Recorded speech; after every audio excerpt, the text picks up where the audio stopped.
Hello guys, welcome back to the channel. आज है 2 जुलाई 2026। हम डेली यहाँ हिंदू न्यूज़पेपर की वोकैब पढ़ते हैं।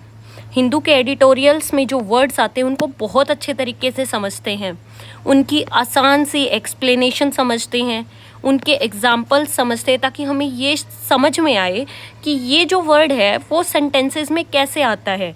तो इस चीज़ को समझने से क्या होगा ना कि जब भी अगली बार आप न्यूज़पेपर पढ़ोगे और वो वर्ड आए तो आपको ध्यान आएगा कि हाँ, इस तरीके से वर्ड लाइंस में आता है। तो आप उस वर्ड के आगे पीछे की चीज़ें सब कुछ ऑब्जर्व करोगे कि इसने क्या प्रीपोजिशन ले रखी है, क्या वर्ब की फॉर्म किस तरीके से आ रही है। तो इस तरीके से आप हर चीज़ ऑब्जर्व करने लग जाओगे उस वर्ड के रिगार्डिंग, राइट। हम मेमोरी ट्रिक भी डिस्कस करते हैं कि इस वर्ड को याद कैसे रखेंगे। एटिमोलॉजी भी डिस्कस करते हैं कि ये वर्ड का ओरिजिन कहाँ से हुआ है।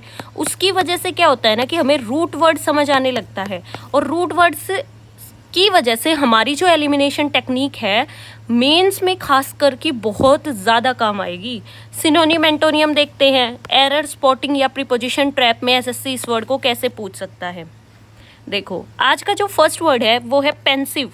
ये जो वर्ड पेंसिव है ये मोस्टली एडजेक्टिव के रूप में यूज होता है। पेंसिव का मतलब होता है डीपली थॉटफुल। आप किसी गहन चिंतन में हो, मतलब आपको थोड़ी चिंतित वे में आप थॉट्स को बार बार सोच रहे हो, आप विचार कर रहे हो किसी इशू के ऊपर बार बार, राइट। तो मतलब एक सैडनेस के साथ, थोड़ी सी सैडनेस के साथ, चिंता के साथ, आप चिंताग्रस्त हो किसी चीज़ को लेकर के, आप बार बार उस चीज़ पर सोच रहे हो कि मेरा फ्यूचर में क्या होगा, कैसे होगा, इस तरीके से।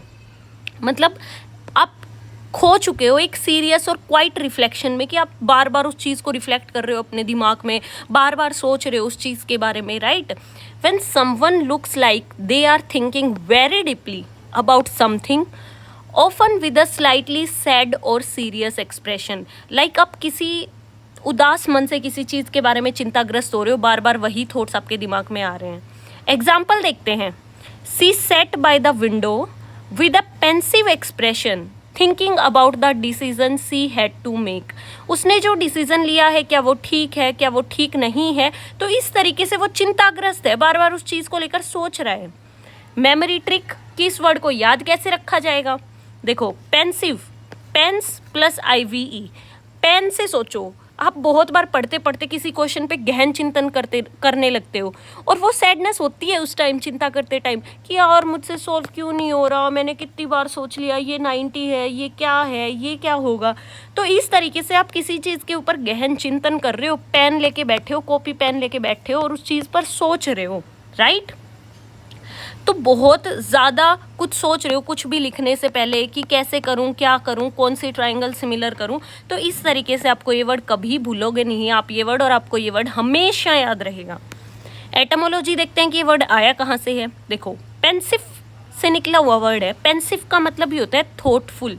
पेंसर का मतलब होता है सोचना किसी चीज़ के बारे में, और लेटिन में भी आता है ये वर्ड, स्पेनिश में भी आता है। तो बेसिकली पेंसेर का मतलब होता है किसी चीज़ को कंसीडर करना, किसी चीज़ पर गहन विचार करना, पोंडर करना किसी चीज़ पर, राइट। सिनोनिम देख लेते हैं। थॉटफुल, रिफ्लेक्टिव, विस्टफुल, कंटेम्पलेटिव, मतलब किसी चीज़ पर कंटेम्पलेट करना, बैठ के विचार करना, सोचना कि क्या कंटेंट है ये, किसी चीज़ को आपने पढ़ा, उस कंटेंट के बारे में सोचना। तो इस वर्ड को कंटेम्पलेट को इस तरीके से याद रख सकते हो कि कंटेंट के बारे में सोचना, कंटेंट के बारे में सोचना, राइट। ब्रूडिंग, एंटोनियम्स देख लेते हैं। Cheerful, care free, light hearted, unthinking, jovial, मतलब मजाकिया नेचर का। एरर स्पॉटिंग में ये वर्ड कैसे आता है। देखो, मैं आपको एक रूल बताती हूँ पहले तो इस वर्ड के रिगार्डिंग, कि ये जो वर्ड पेंसिव है ये एक फिक्स स्ट्रक्चर को फॉलो करता है। Be pensive about plus topic, मतलब आप किस चीज़ के बारे में गहन चिंतन कर रहे हो, किस विषय के बारे में आप गहरा सोच रहे हो। तो बी पेंसिव अबाउट, किस चीज़ को लेकर आप पेंसिव हुए पड़े हो, तो बी पेंसिव अबाउट, और उसके बाद जिस चीज़ को लेकर आप पेंसिव हो रखे हो वो टॉपिक, राइट। ये इसका फिक्स स्ट्रक्चर है, इसके साथ कोई और प्रीपोजिशन नहीं आती है, राइट। आती है लेकिन मतलब बेसिकली किसी टॉपिक को लेकर के तो हमेशा अबाउट आती है। जैसे कि he looked pensive on his future plans through out the meeting. On his future plans, plans को लेकर के सोच रहे हो ना, तो ओन आएगा। अभी अभी मैंने समझाया कि बी पेंसिव अबाउट प्लस वो टॉपिक जिस चीज़ के बारे में आप सोच रहे हो, तो ओन नहीं आएगा, यहाँ पर अबाउट आएगा, राइट। अब देखो ये जो वर्ड पेंसिव है ये प्रीपोजिशन ट्रैप में कैसे आता है, हालांकि ऊपर वाला भी प्रीपोजिशन ट्रैप ही था, लेकिन एक और चीज़ बता देती हूँ मैं इस प्रीपोजिशन ट्रैप के सहारे। देखो पेंसिव ओवर, जब ओवर कब लेगा ये वर्ड पेंसिव, जब किसी चीज़ का लॉस, मिस्टेक, फेलियर या रिग्रेट की बात हो रही होगी, या किसी ट्रेजेडी जैसी बात पर आप बार बार गहन चिंतन कर रहे होगे, तो ये वर्ड पेंसिव जो है वो ओवर लेगा, राइट। अब देखो she remained pensive for the loss of her grandfather, loss हो गया किसी चीज़ का, तो पेंसिव क्या लेगा, ओवर लेगा। किसी टॉपिक के बारे में सोच रहे होगे जो लॉस से रिलेटेड नहीं है, तो तब पेंसिव क्या लेगा, अबाउट लेगा, राइट। ये दो ही चीज़ें आपको, ये दो ही बातें आपको याद रखनी है। Next word is stalemate. ये वर्ड आजकल न्यूज़पेपर में बहुत रह रहा है, क्योंकि यूएस और इजराइल का वॉर चल रहा था, तो उनकी जो कॉन्फ्लिक्ट है, डेडलॉक था, वो बना हुआ था, तो ये बहुत बार न्यूज़पेपर में आ रहा है। ये जो स्टेलमेट वर्ड है मोस्टली नाउन की तरह यूज़ होता है। स्टेलमेट होता क्या है, देखो एक ऐसी सिचुएशन जिसमें दो कॉन्फ्लिक्टिंग आर्ग्यूमेंट्स हैं और कोई भी साइड गिव अप करने के लिए तैयार नहीं हुए हैं, मतलब अड़े हुए हैं, कोई प्रोग्रेस नहीं हो रही है, किसी अकॉर्ड पे नहीं पहुंच रहे हैं, किसी एग्रीमेंट पे नहीं पहुंच रहे हैं, उसको स्टेलमेट बोलते हैं। When two sides are stuck and neither can move forward or win, मतलब एकदम अड़ के खड़े हुए हैं, कोई आगे नहीं बढ़ रहा है, कोई जीत नहीं रहा है, उसको हम स्टेलमेट बोलते हैं। यूएस कह रहा है तुम मेरी बात मान लो, इजराइल ईरान कह रहे हैं तुम हमारी बात मान लो, या इजराइल तो उसके साथ ही है, तो इनकी आपस में बहुत ज़्यादा भिड़त हो रखी है, कोई एक दूसरे की बात मानने को ही तैयार नहीं है। एग्जाम्पल देखते हैं, the peace talks ended in a stalemate as neither country was willing to compromise on the border dispute। सही बात है, अपने साथ भी तो यही हो रखा है पाकिस्तान के और इंडिया के केस में। अब इस वर्ड स्टेलमेट को याद कैसे रखेंगे, देखो इसके अंदर दो वर्ड है, स्टेल प्लस मेट। मेट मतलब दो लोग आमने सामने, दो अपोजिंग पार्टीज, और स्टेल का मतलब स्टक से रिलेट कर लो कि दो मेट्स के बीच में स्टक हो गया कि भाई नहीं मैं नहीं झुकूंगी, तुम भी मत झुको, ऐसे मतलब दो अपोजिंग पार्टीज के बीच में एकदम स्टक डाउन हो गए, वो कुछ करने को ही तैयार नहीं है। वैसे स्टेल का मतलब बोरिंग और स्टक ही होता है, तो कोई चीज़ बोरिंग हो गई है, कोई चीज़ उस पर ध्यान ही नहीं दे रहा है, उस अकॉर्ड को ना तो आगे बढ़ा रहे हैं ना पीछे कर रहे हैं, ना तो जीत रहे हैं ना हार रहे हैं मैच, मतलब एकदम टाई हो गए, एकदम अड़के खड़े हो गए एक दूसरे के साथ, that is called stalemate.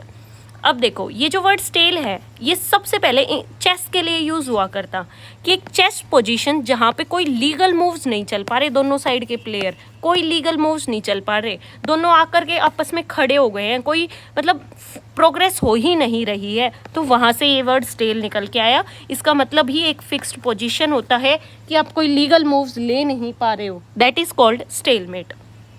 Synonym देख लेते हैं, डेडलॉक, इम्पास। इम्पास को कैसे याद रखेंगे, इम्पॉसिबल टू पास, किसी चीज़ को पास करना ही इम्पॉसिबल हो रखा है, तो impasse. Standstill, gridlock, draw. Antonyms देख लेते हैं, breakthrough, resolution, progress, agreement, victory. Error spotting में ये कैसे पूछा जाता है, the negotiations reached to a stalemate after hours of talk. देखो ये जो वर्ड रीच है ना, रीच, ये ट्रांजेटिव वर्ब है और ट्रांजेटिव वर्ब प्रीपोजिशन नहीं लेती है, ये बात हम बहुत बार डिस्कस कर चुके हैं। अब हम क्वेश्चन पूछेंगे कि रीच ट्रांजेटिव वर्ब क्यों है। देखो रीच के बाद आपको ये बताना जरूरी होता है कि आप कहाँ पहुँच गए, आप किस स्टेशन पे पहुंच गए, आप क्या करने पहुंच गए। तो अगर आप रीच तक जाके छोड़ दोगे सेंटेंस आई एम रीच्ड, तो कहाँ, अगर कोई अननोन वो बात सुन रहा होगा तो समझ आएगा कि कहाँ पहुंच गए, स्टेशन पहुंच गए, घर पहुंच गए। तो ये एक ट्रांजेटिव वर्ब है जिससे अपना मतलब पूरा नहीं होता है, इसको नाउन की ज़रूरत पड़ती है, और ट्रांजेटिव वर्ब के साथ कभी भी प्रीपोजिशन नहीं लगती है, ये चीज़ आपको ध्यान रखना है। और एसएससी बहुत ऐसे एरर स्पॉटिंग में फंसाती है, राइट। अब देखो प्रीपोजिशन ट्रैप में कैसे फंसाते हैं, the two parties were locked in a stalemate for over the budget, right. अब फॉर भी प्रीपोजिशन है, ओवर भी प्रीपोजिशन है, तो दो प्रीपोजिशन क्यों लगानी भाई, एक ओवर किस चीज़ के ऊपर स्टेलमेट हुआ पड़ा है, तो ओवर लग जाएगा, ओवर द बजट। मान लो कोई इशू का टॉपिक है तो ओवर उस इशू को रिप्रेजेंट करने के लिए ओवर ही लगेगा, राइट। तो स्टेलमेट फॉर नहीं आएगा, स्टेलमेट ओवर डायरेक्ट आएगा। और वैसे भी दो प्रीपोजिशन क्यों साथ आनी है भाई, राइट। तो ये चीज़ आपको ध्यान रखनी है। Next word is scamp. Scamp mostly verb के रूप में यूज होता है। स्कम्प का मतलब होता है टू स्टॉप रजिस्टिंग, मतलब हार मान लेना, गिव अप कर देना, किसी चीज़ में अपना चीज़ देना ही नहीं, मतलब स्पेशली प्रेशर, इलनेस वगैरह की वजह से फोर्स से डिफीट हो जाना, डेथ हो जाना या हार मान लेना किसी चीज़ से स्कम्प कहलाता है। When someone finally gives up fighting against something powerful, मतलब किसी पावरफुल चीज़ के अगेंस्ट आप हार मान चुके हो तो स्कम्प कहलाता है। एग्जाम्पल देखते हैं। Despite the doctor's best efforts, the patient eventually succumbed to his injuries. मतलब उसको जो चोट आई हुई थी उनकी वजह से उसने हार मान ली और शायद उस पेशेंट की डेथ हो गई। तो इस तरीके से अब इस वर्ड स्कम्प को याद कैसे रखेंगे? देखो, स्कम्प, सक, कॉम, मतलब सक का मतलब क्या होता है? एकदम पाइप पानी को सक नहीं कर लेता, खींच लेता है एकदम नीचे। तो डाउनफॉल, नीचे खींच लेना, sucked down, right, sucked down, एकदम पानी को नीचे खींच लेता है पाइप, है ना। हम पाइप से ऐसे पानी सकअप करते हैं, खींचते हैं पानी को, तो वो हमारी तरफ चलाता है। इसी तरीके से सक डाउन का मतलब नीचे गिर जाना। तो स्कम्प को सक डाउन से याद रखोगे, मतलब नीचे गिर जाना कोई चीज़ स्कम्प कहलाता है, हार मान लेना बेसिकली। देखो ये वर्ड आया कहाँ से है, एटमोलॉजी देखते हैं। ये वर्ड बेसिकली दो वर्ड से मिलकर के बना है। एक तो सब का मतलब तो आपको पता ही है, अंडर, और कंपेयर का मतलब टू लाई डाउन, नीचे गिर जाना, राइट, नीचे सक हो जाना। उस पानी, जैसे सिंक में हम बर्तन साफ करते हैं, पानी कितना जल्दी वो सक कर लेता है, वो सारा पानी नीचे आ जाता है। तो वहीं से वर्ड स्कम्प याद रखोगे, मतलब नीचे गिर जाना, हार मान लेना किसी पावरफुल चीज से, स्कम्प कहलाता है, राइट। सिनोनिम देख लेते हैं। Yield, surrender, capitulate, give in, submit. Antonym देख लेते हैं। Resist, overcome, withstand, persevere, prevail. Error spotting में ये वर्ड कैसे आता है? देखो ये जो वर्ड स्कम्प है ये हमेशा टू लेता है, ये एक फिक्स्ड फ्रेज है, फिक्स्ड फ्रेज के रूप में ये हमेशा ही टू लेता है अपने साथ, फिक्स्ड है इसकी प्रीपोजिशन, चाहे कुछ और इसके साथ कभी मत लगा देना, टू आ गया तो ये एकदम ठीक है, राइट, फिक्स्ड है इस वर्ड के साथ टू लेना। तो देखो, ही स्कम्ड ऑफ दी प्रेशर, गलत हो जाएगा, स्कम देखते ही आपको टू लगानी है। और ये चीज़ हम बहुत बार वीडियोस में पहले भी डिस्कस कर चुके हैं। जो 2-3 महीने से फॉलो कर रहे हैं इन वीडियोस को, तो उसको तो उसने तो 2 से 3 बार ये पढ़ लिया होगा, स्कम्ड टू, राइट। तो ऐसे ही इतनी बार चीज़ें रिपीट होंगी कि हम 1000 बार चीज़ें पढ़ लेंगे, देखना आप एग्जाम से पहले। स्कम्प हमेशा टू लेता है, आपको ये चीज़ ध्यान रखनी है, फिक्स्ड फ्रेज है ये, राइट। प्रीपोजिशन ट्रैप देखते हैं, वही स्कम्प के साथ अंडर लगा दिया, गलत हो जाएगा, ये वर्ड हमेशा टू लेगा, ये चीज़ आपको ध्यान रखनी है। Next word is billowing. Billowing mostly verb के रूप में भी यूज होता है और एडजेक्टिव के रूप में भी यूज होता है। बिलोइंग का मतलब होता है स्वेल कर जाना, राइज कर जाना, जैसे कि स्मोक है ऊपर उठ गई, बैलून्स है ऊपर उठ गए, ऐसे लहराते हुए ऊपर उठ जाना, राइट, जैसे कि स्मोक, फैब्रिक, सेल्स, या फिर जो विंड के साथ मूव कर जाए उसको हम बिलोइंग कहते हैं। And something puffs up and moves in a big rolling waves because of wind और एयर, उसको हम क्या बोलते हैं? बिलोइंग बोलते हैं। Like smoke rising and spreading, जैसे कि स्मोक ऊपर उठ जाती है और स्प्रेड कर जाती है, इस तरीके से बिलोइंग होता है। Thick black smoke was billowing from the factory chimney visible from miles away, मतलब चिमनी से जो स्मोक निकलती है ऊपर उठ जाती है, वो दूरों तक दिखती है, राइट। अब इस वर्ड बिलोइंग को याद कैसे रखेंगे? बहुत आसान है। बिलोइंग लाइक बैलून, बैलून को आप छोड़ दो, वो हवा में लहराता हुआ ऊपर तक चला जाता है। तो बैलून की तरह फूल जाना या लहराना, स्वेलो हो जाना बैलून की तरह, राइट। तो बिलोइंग इस चीज़ से याद रखेंगे हम। एटमोलॉजी देखते हैं। जो ये वर्ड था ये originally basically large ocean waves के लिए यूज़ हुआ था, फिर स्वेलिंग और रोलिंग के लिए यूज़ होने लगा धीरे धीरे, तो वहाँ से ये वर्ड बिलोइंग आया है। मतलब लार्ज मूवमेंट ऑफ एयर्स के लिए भी ये वर्ड बिलोइंग यूज़ होता है। सिनोनिम देख लेते हैं। Swelling, surging, puffing, rolling, billowing. Antonyms देख लेते हैं। Flattening, deflating, still, motionless, settling. अब ये वर्ड एरर स्पॉटिंग में कैसे पूछा जाता है? देखो, smoke was billowing of the burning building into the sky. देखो कहाँ से निकल रही है, उस ओरिजिन को बताने के लिए, उस पॉइंट ऑफ ओरिजिन को बताने के लिए फ्रॉम लगेगा कि इसका सोर्स ये है भाई, ये स्मोक निकलने का सोर्स ये है, तो उस पॉइंट ऑफ ओरिजिन को क्लियर करने के लिए फ्रॉम लेगा।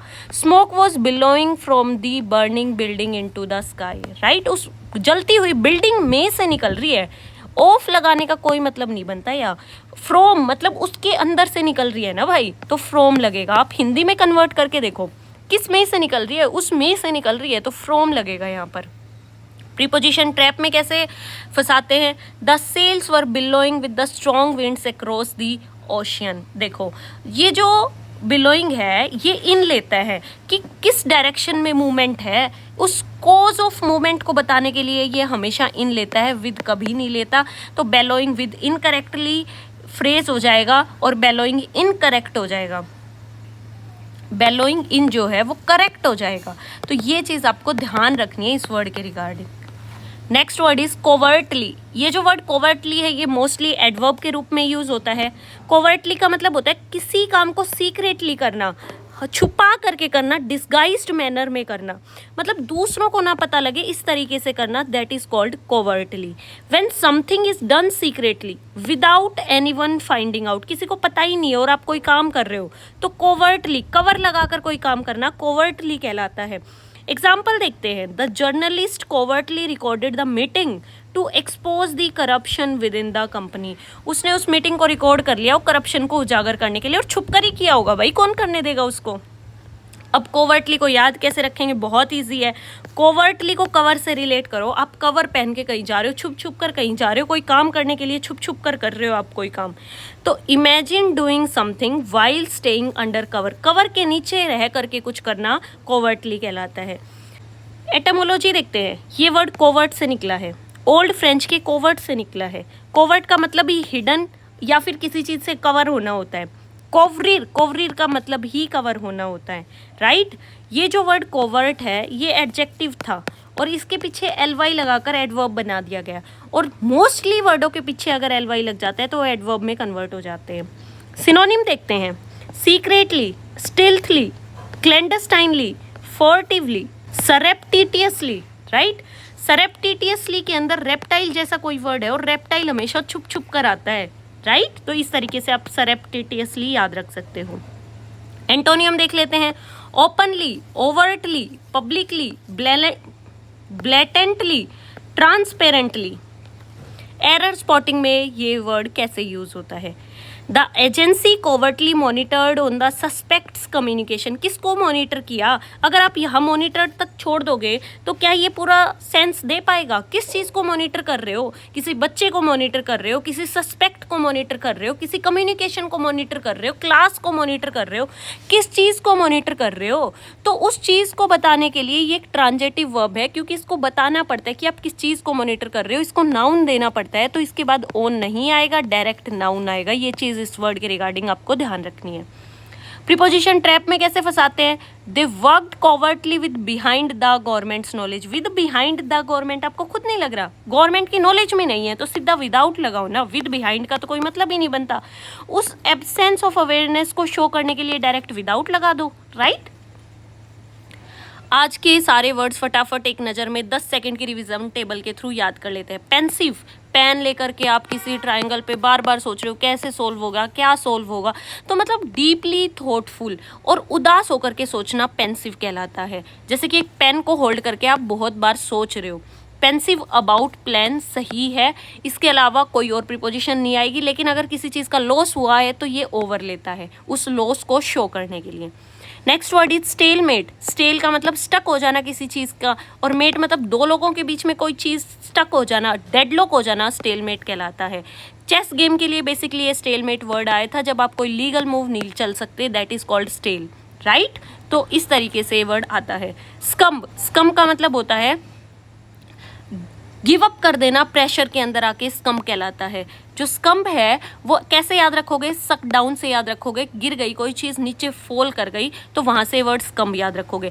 इसके साथ एक फिक्स्ड प्रीपोजिशन लगती है टू, हमेशा ही टू लगेगा, हर कंडीशन में टू लगेगा। तो आपको ये चीज़ ध्यान रखनी है, स्कम्ड टू एक फिक्स्ड फ्रेज है, कोई और प्रीपोजिशन इसके साथ गलत हो जाएगी। Next word is billowing. Billowing, billowing का मतलब होता है स्वेल करना, जैसे स्मोक ऊपर उठकर स्वेल कर जाती है बैलून की तरह, और वहीं से वर्ड बिलोइंग याद भी रखेंगे कि बैलून स्वेल कर जाते हैं, फूल जाते हैं और ऊपर उठ जाते हैं, राइट। और मान लो कहाँ से वो स्मोक निकल रही है, उस चीज़ का ओरिजिन बताने के लिए पर्टिकुलरली फ्रॉम लगता है, ऑफ कभी नहीं लगता। ऊपर अच्छे से अपन ने ये चीज़ें डिस्कस भी की है, राइट। तो आपको ये ध्यान रखना है। Next word is covertly. Covertly मतलब छुप छुप कर करना, अपने ऊपर कवर पहनकर कोई चीज़ करना कोवर्टली कहलाता है। ओपनली ना करना, अपने आप को कवर कर लेना किसी मतलब काम के लिए, छुप छुप कर कोई काम करना कोवर्टली कहलाता है, राइट। अब देखो कोवर्टली विदाउट डायरेक्ट लगा देना कि बिना किसी नॉलेज के आप कोई काम कर रहे हो, बिहाइंड्स गवर्नमेंट, ऐसे लगाने से बढ़िया है डायरेक्ट विदाउट लगा देना। आई होप आज के वर्ड्स आपको अच्छे लगे, अच्छे से समझ आए, अच्छे से उनके एरर स्पॉटिंग समझ आए। अच्छे लगे तो प्लीज़ लाइक शेयर सब्सक्राइब जरूर करें। Thank you so much. अगर आप लाइक करते तो मुझे बहुत खुशी होती है, आपका एक एक लाइक मुझे बहुत खुशी